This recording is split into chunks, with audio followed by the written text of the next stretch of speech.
Live from the campus of Penn State University, this is PSN News. It's Monday, March 13th. We have all you need to know about changes to downtown State College, as well as details on the town's efforts to benefit a city in Ukraine. We also have more on controversy surrounding Fox News, along with weather, sports, and entertainment. Stay tuned.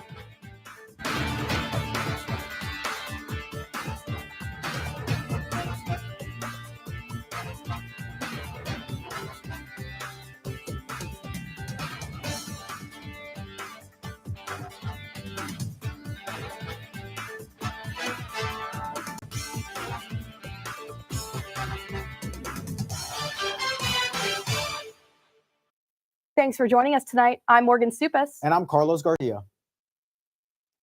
The long-awaited State College Town Center is now one step closer to becoming a reality. The State College Planning Commission unanimously recommended a zoning change that would remove the requirement of residential spaces to qualify as a mixed-use development. The restaurant and retail space would take up about an acre of land near the 200 block of South Allen Street at State College. The multi-million-dollar plan had been proposed by the State College Redevelopment Authority in early 2015. It took its first steps towards creation in 2019, but the project had been delayed due to the pandemic. Now, the next step is approval by the Borough Council, which could be submitted as early as within the next 2 months. The New Leaf Initiative's former co-working space in the State College Municipal Building will be renovated for borough government offices. The Borough Council approved the project last Monday as part of its consent agenda. It awarded an over $170,000 contract for the renovations to J.C. Orr & Son Incorporation of Altoona. Funding for the work was included in the borough's 2023 budget. Acting Facilities Manager Lance King summarized that once completed, the third floor space will be used by the borough's Department of Equity, Inclusion, and Belonging and the Office of Community Engagement. State College is working to form a sister city relationship with a war-torn college town in Ukraine. The State College Borough Council unanimously approved this relationship with Nazin, a city of 68,000 people and home to one of Ukraine's oldest state universities. Nazin was chosen because of its similarities with State College. For the past year, the borough has been working with the Highland Civic Association and a Ukrainian native and longtime State College resident, Svetlana Budzik-Jones. The goal is to help raise money for infrastructure repair in the Ukrainian city. The Pennsylvania Department of Corrections self-reported last Wednesday that 2 inmates have died over a 4-day period at Rockview State Prison. This prompted an investigation by state police per the state's policy. Robert D. Williams, 40, and Andrew Yuha, 61, were both found unresponsive in their cells. The two were taken to Mount Nittany Medical Center, where they were later pronounced dead. Statements by the prison reported that in both cases, prison staff and medical personnel provided life-saving measures until EMS arrived. The Center County Coroner's Office will determine the cause and manner of death. Students traveling back from spring break have been welcomed by unpredictable weather patterns in State College. Hannah George with Campus Weather Service has more details in this week's weather report. Take a look.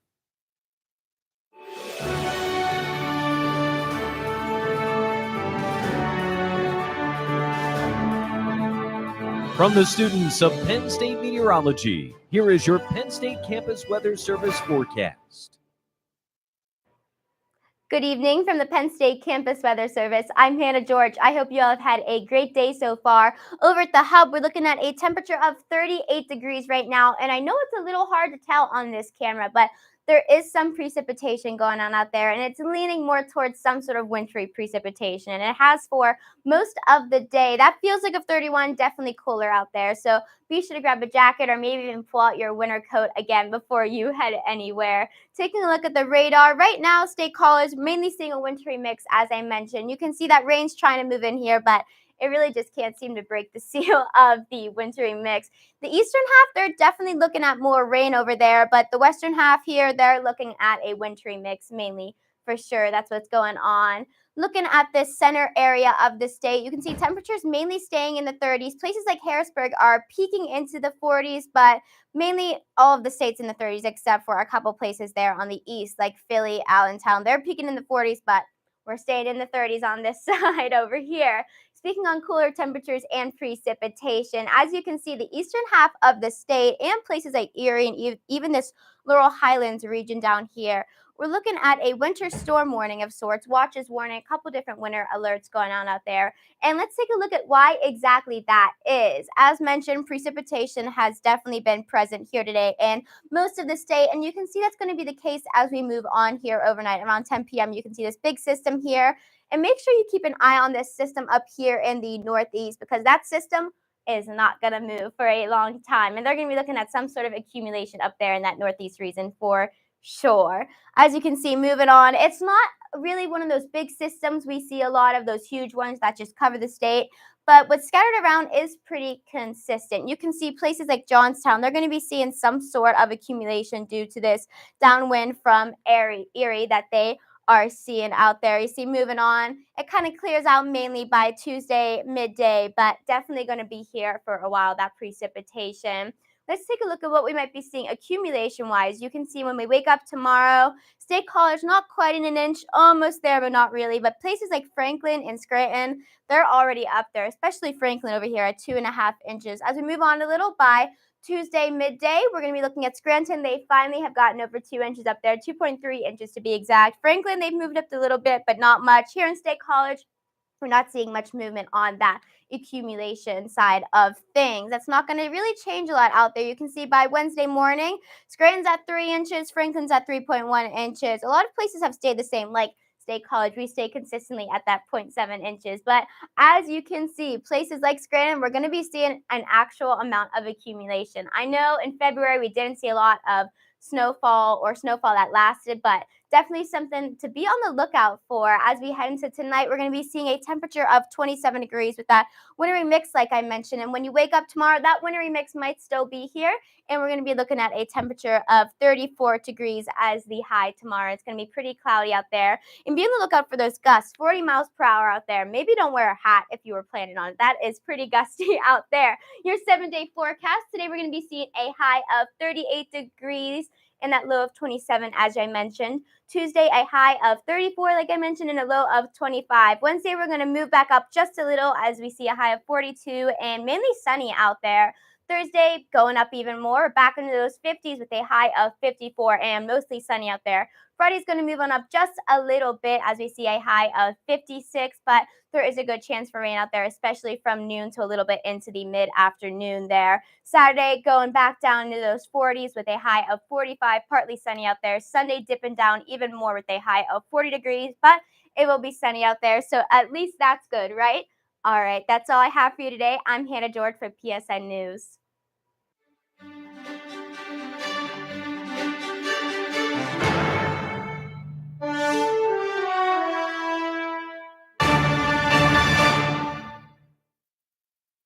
Welcome back to PSN News. I'm Amanda Weisman with your sports update. It's about time the Nittany Lions will get their chance to dance. Throughout the Big Ten tournament, they kept fans on their toes with their 3 consecutive thrilling wins, all the way until their nail-biting loss against Purdue in the final championship game. With 13 seconds left, Miles Dredd nails a 3-pointer with another shortly after. But the final score came to be 65-67 Purdue. But that loss was not enough to keep the Nittany Lions from securing the 10th seed in the Midwest region of the 2023 NCAA tournament. This securement will be the second time since the 2011 season that the Nittany Lions will be part of the NCAA tournament. We are ready to dance. The question is, Texas A&M, are you? The Ivy League is fortunate that Penn State is not part of their conference because for the past 3 weeks, the Nittany Lions have taken down Yale, UPenn, and Cornell in succession, each of whom came into the game nationally ranked. And even better, Penn State fans were equally shocked to see the pleasant start the men's lacrosse team has had to their season. Their record is already 5-0, which is the 5-1, which is the best record they have had in 6 games since the 2019 season. This past Saturday, the Blue and White defeated Cornell 10-6 and broke their 4-game winning streak. Penn State is now ranked 5th in the country and will take on Marquette next week, where they look to continue their hot streak. We all know the influence TikTok has on younger and some older generations, but did anyone ever expect it to influence the way Major League Baseball is played? Personally, I did not, but maybe that's just me. For years, MLB Commissioner Rob Manfred has been trying to shorten the duration of the game in an attempt to attract younger fans, and it seems he may have won. The MLB has announced the next best thing, the pitch clock, which will give pitchers 15 seconds to throw when bases are empty, 20 seconds once runners are on, and if they don't, well, it counts as an automatic ball. And why? All to make baseball, well, less like baseball and more like a TikTok, short and straight to the point. That's all for your sports update. After the break, Carly Knowlton will be having the latest update from the entertainment world. Stay tuned. Hey everybody, thank you for tuning into this edition of Penn State Sports Night.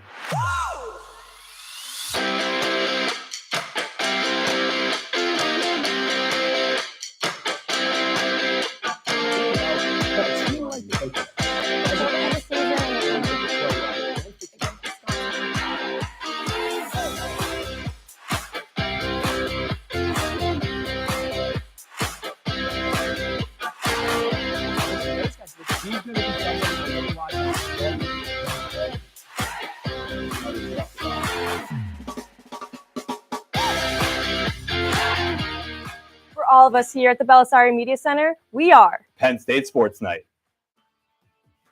Live from the campus of Penn State University, this is PSN News. Penn State Network News is a student-produced, bi-weekly live news show featuring all student talent. From local and national news to sports, entertainment, weather, and live interviews, we have it all. We also feature student-made packages from across campus. Airing every Monday and Wednesday at 7 p.m. We are PSN News. Be sure to check us out on Twitter and Facebook at PSN News, on Instagram at Penn State Network News, and to subscribe to our YouTube channel at youtube.com/PSN News. Have a good night and stay safe, Penn State. Hey everyone, we are Red Carpet News, your main source of entertainment news at Penn State University. Man, this festival is going to be popping. I'm Alex Porzillo, here with David Harrell. He's going to 23rd with Daddy Elon Warbucks to actual space away from Kim. So insane, especially during Kendrick's part when they came out, reporting on anything from music, movies, TV shows, fashion, to celebrity gossip. You don't want to miss out on any of the hot topics we discuss. Find our segments on YouTube under the name Red Carpet News for your daily dose of entertainment. We are Red Carpet News.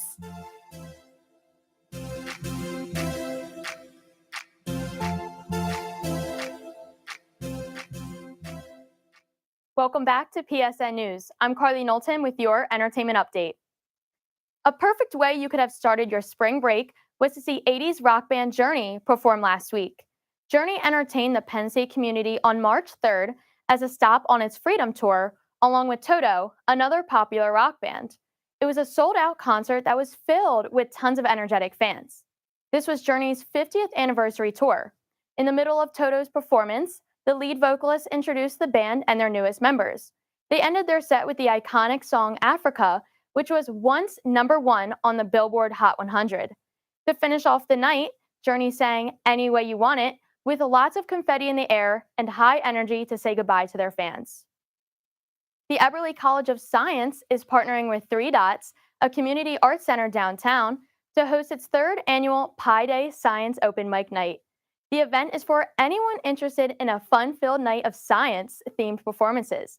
It is open to all ages and will be held from 5 to 8 p.m. tomorrow, March 14th, at 3 Dots downtown. Some popular performances from past years have included singing, poetry, jokes, and dances. There will also be 3 judges from the college, along with prizes, snacks, and other activities. If you are interested in signing up to perform, participants are asked to sign up in advance for a 20-minute spot at the lineup at pennstate.qualtrics.com. Last night, the 2023 Oscars were held at the Dolby Theater in Los Angeles, California. Host Jimmy Kimmel made a joke in the beginning saying, quote, "If anyone in this theater commits an act of violence at any point in this show, you will be awarded this Oscar for Best Actor and permitted to give a 19-minute long speech," end quote, in reference to Will Smith slapping Chris Rock last year. The film Everything Everywhere All at Once won an Oscar for Best Picture, Navalny won an Oscar for Best Documentary Feature Film, and All Quiet on the Western Front won for Best International Picture, Production Design, Original Score, and Cinematography. The winner for Best Costume Design was Black Panther: Wakanda Forever. The winner of Best Visual Effects went to Avatar: The Way of Water, and the Best Sound Award went to Top Gun: Maverick. That is all for your entertainment update. After the break, interview anchor Danielle Dempsey will be speaking with Tusha Pham, a senior film student who traveled to Israel this spring break. Stay tuned. Ready, mics? 3, 2, fade in on 2, mic and cue. This is Nittany Talk. Like us making shows out there. I would say spring. Slow down. And he knew that. How do you say I know. she like continues to hold her values and everything though, and I think that that's really important. So yeah, and self-care Saturday. And you lose a lot of sleep. Yes, agreed. It's hard to understand.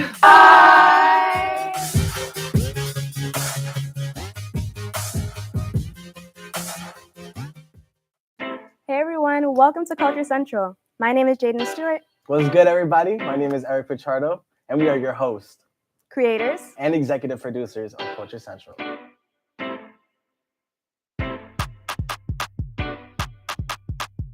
Is this Whitney Houston? Like, We're doing things that have never been done before. So welcome to the family. If you don't include human beings, you cannot accurately model the way the climate has changed over the last 50 years. And I don't know that we're ever going to be free of some sort of bug. A natural state of motion for something to be in is to remain in its current state of motion. Been lucky enough to discover various things out there. Pulsars, exoplanets, and some other phenomena that ended up being interesting. Hi, I'm Johnson Gary with Asking Penn State. With Asking Penn State, Asking Penn State. Asking Penn State. Asking Penn State. Welcome back to Asking Penn State.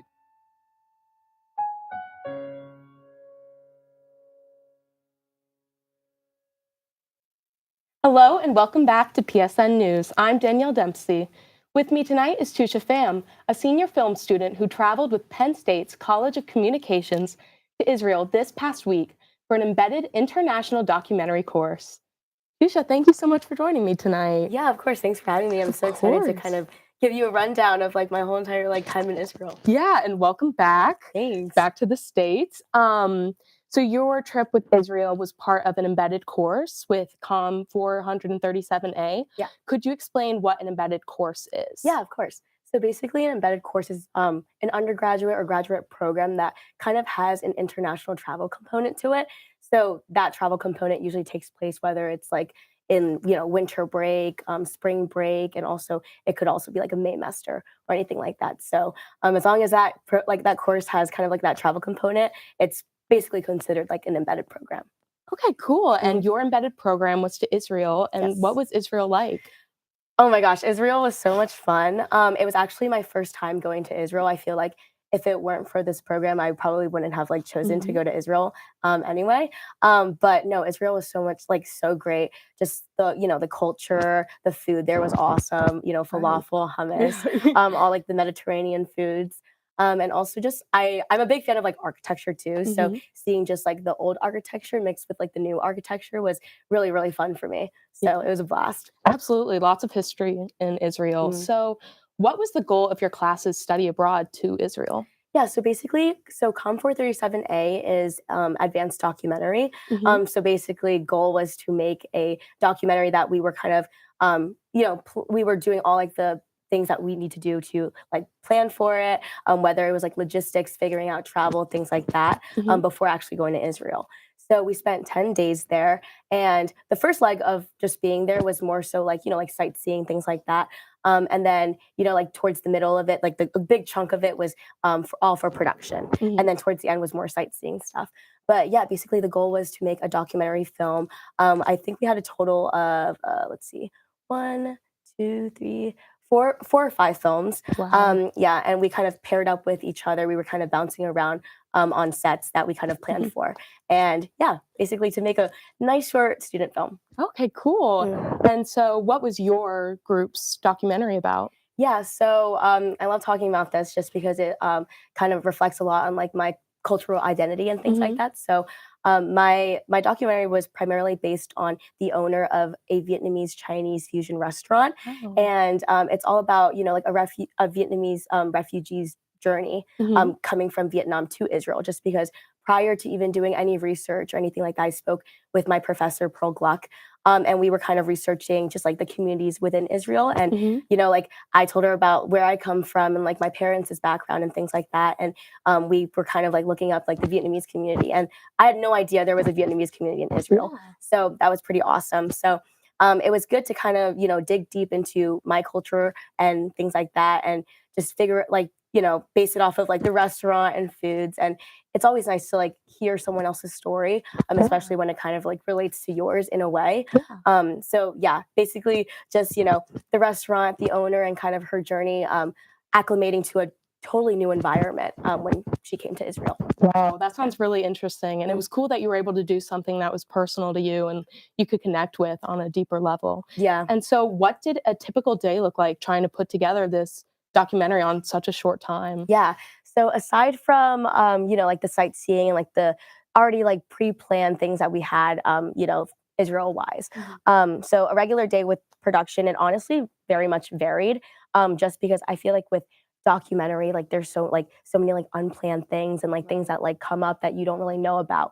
And those were some of like the challenges that I also had to face as well. But I would say that, so some of the, sorry. So some of the things that, like that for production wise, I would say like, so we would have to kind of figure out transportation, like the beginning part of the day with like going on a train and things like that. Cause we were kind of hopping from city to city. My crew was basically in Haifa for a lot of the time. But yeah, and then we would go to the restaurant, spend a few hours there, and then sometimes we might have to hop to another set and then like go back to the restaurant.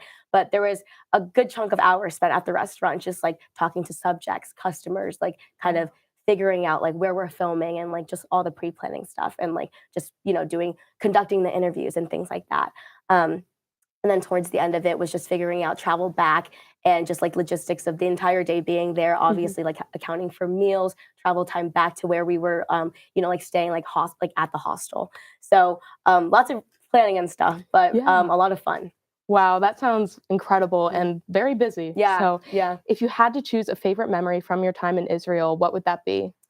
Oh, there's so many memories to choose from. I was talking to my friends like earlier about like which memory like we, was like the most fun to talk about. But I would honestly say working with the Bezalel Academy of Arts and Design, like the students there, the animators, that was definitely one of like, one of the biggest highlights for me, just because I've never really worked in like animation or anything like that. So just working with the animators and like kind of seeing their process and the research that goes into their work was really cool. And also like don't really know what we would have done without them on set, just because like I don't speak Hebrew and none of like my castmates spoke or crewmates spoke Hebrew like either. So it was nice having them there as like extra support and like helping us figure out like how to get to and from Haifa, and also like talking to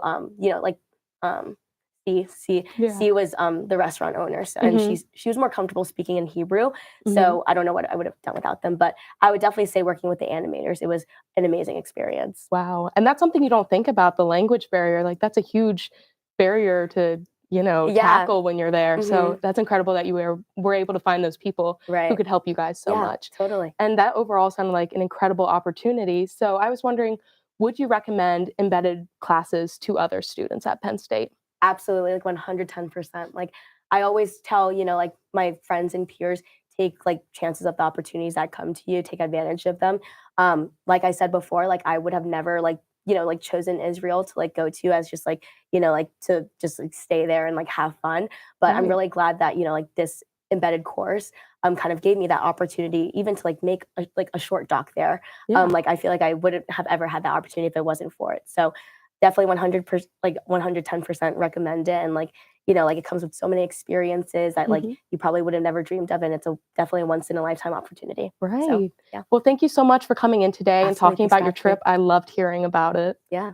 Thank you. Right. Up next, Morgan and Carlos will bring you the latest news from across the nation. Stay tuned. Hey, everybody. Thank you for tuning into this edition of Penn State Sports Night.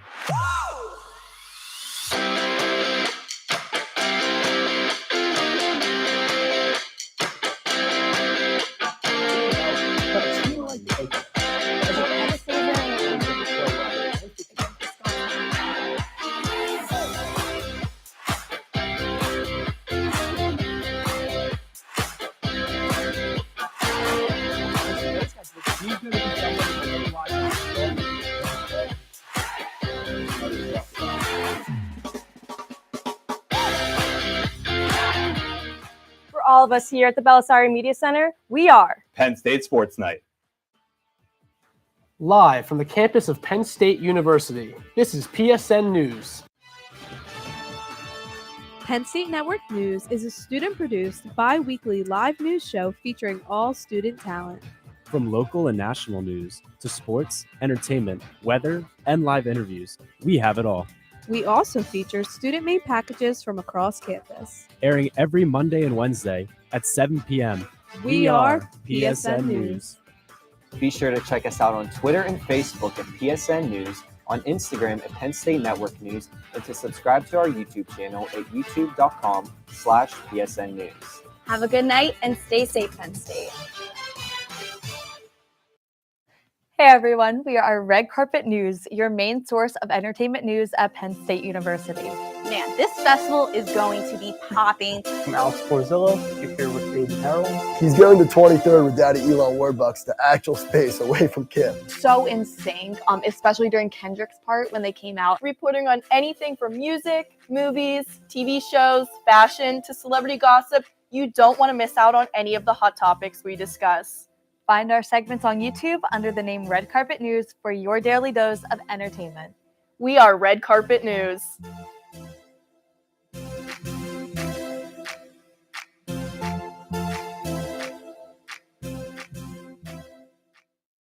Sexual assault reports are up in the nation's military academies. United States military academies report the highest amount of sexual assault cases since the Defense Department began collecting that data. 1 in 5 female students said in an anonymous survey that they had experienced unwanted sexual contact. Defense and military leaders said student-reported assaults at the Army, Navy, and Air Force academies jumped 18% overall compared to the previous year.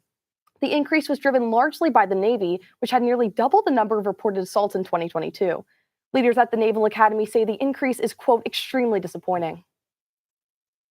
Former President Donald Trump has been invited to testify before a New York grand jury that has been investigating hush money payments made on his behalf during his 2016 presidential campaign.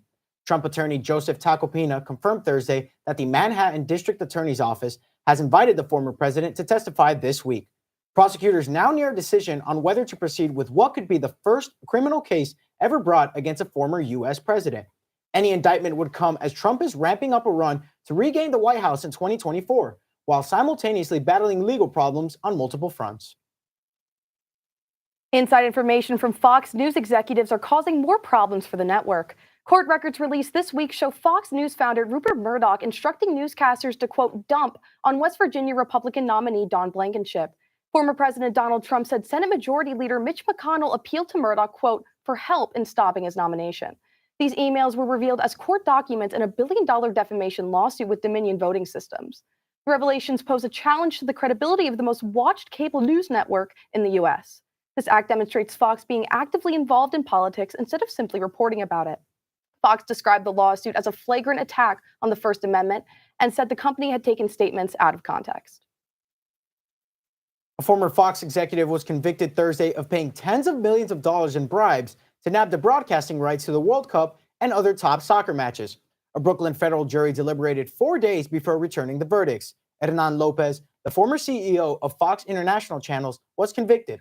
Meanwhile, Carlos Martinez, who headed the Latin America affiliate, was acquitted. Prosecutors said the case revealed the corruption of international soccer, while defense lawyers said the former Fox execs were framed by an admitted criminal who was trying to minimize his own punishment. That concludes our show tonight at PSN News. Be sure to check us out on Twitter and Facebook at PSN News, on Instagram at Penn State Network News, and to subscribe to our YouTube channel at youtube.com/PSN News. Have a good night and stay safe, Penn State.